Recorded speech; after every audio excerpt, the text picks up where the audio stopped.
দ্বিতীয় দফার ভোট রয়েছে 29 তারিখ, আর আজ সকাল সকাল একেবারে আইএসএফ নেতার বাড়ির দুয়ারে পৌঁছে গেল জোড়া বোমা। উত্তর 24 পরগনার দেগঙ্গার ঘটনা। ছবি দেখুন, একজোড়া তাজা বোমা একেবারে বাড়ির দরজা খুলতেই দেখতে পেলেন আইএসএফ নেতা। অভিযোগ করছেন তৃণমূলের দিকে। কথা বলবো, আমাদের প্রতিনিধি সমীরণ পাল রয়েছেন আমাদের সঙ্গে। সমীরণ, ঠিক কি অভিযোগ, কি জানা যাচ্ছে এখনো পর্যন্ত?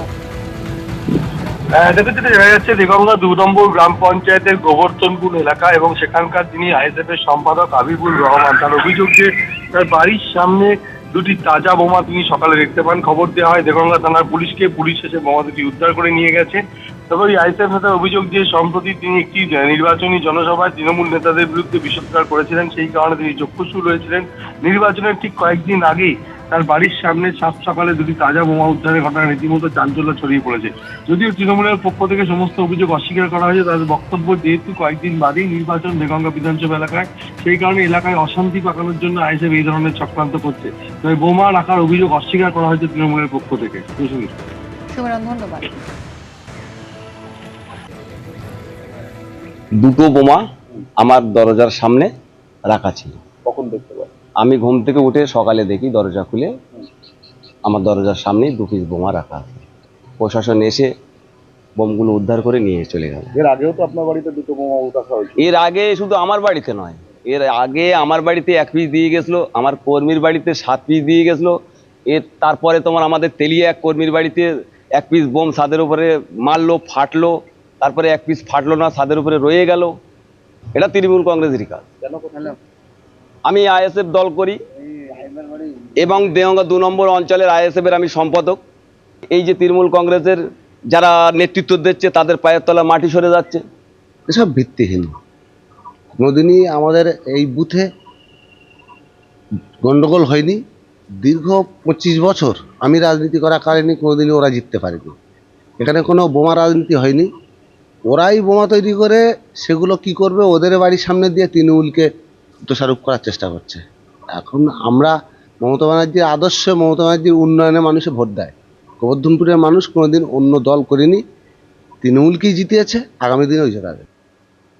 152টি আসনে প্রথম দফার ভোট শেষ। এবার শুরু হলো ফলাফলের হিসেব নিকেশ। বৃহস্পতিবার ভোট যখন মধ্য গগনে, তখনই শুভেন্দু অধিকারী বললেন 152 আসনের মধ্যে ন্যূনতম 125টি আসন পাবে বিজেপি। কুণাল ঘোষ আবার বলছেন 152টির মধ্যে 132 থেকে 135টিতে তৃণমূল জিতবে। 125 বিজেপি ন্যূনতম মিলিয়ন রেকর্ড করে রাখুন, 4 তারিখে দুপুরে দিন। 152টার মধ্যে 132 থেকে 135টা তৃণমূল জিতছে। নন্দীগ্রাম সহ 132 থেকে 135টা বিজেপি হারতে চলেছে। প্রথম দফার ভোট শেষ। এখন থেকে হিসেব কষা শুরু যে 152টি আসনে ভোট হলো, তার মধ্যে কে কটি পাবে। भारतीय जनता पार्टी की पूर्ण बहुमत की सरकार बंगाल में बनने जा रही है। কতগুলো আসন? 230। যা বলি তাই হয়। বিজেপি 100 পেরোবে না, খুব বেশি হলে 60টা। শেষ হলো প্রথম দফার ভোট গ্রহণ। এবার কাউন্টডাউন শুরু দ্বিতীয় দফার। कई जिलों में टीएमसी का खाता तक नहीं खुलेगा।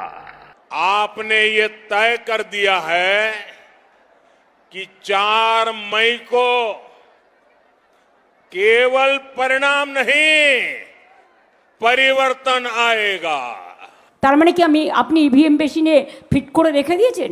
4 তারিখে বুঝবেন, ভোটের বাক্স খুলবে আর দেখবেন বিজেপি জ্বলছে আর লুচির মতো ফুলছে, জ্বলছে আর লুচির মতো ফুলছে। গণতন্ত্রে নেতা নেত্রী নন, শেষ কথা বলে গণদেবতা, সাধারণ মানুষ, ভোটার। তাদের মতামত জানা যাবে 4 মে। আশাবুল হোসেন ও সুমন ঘরাইয়ের রিপোর্ট, এবিপি আনন্দ। এবিপি আনন্দ, এগিয়ে থাকে, এগিয়ে রাখে।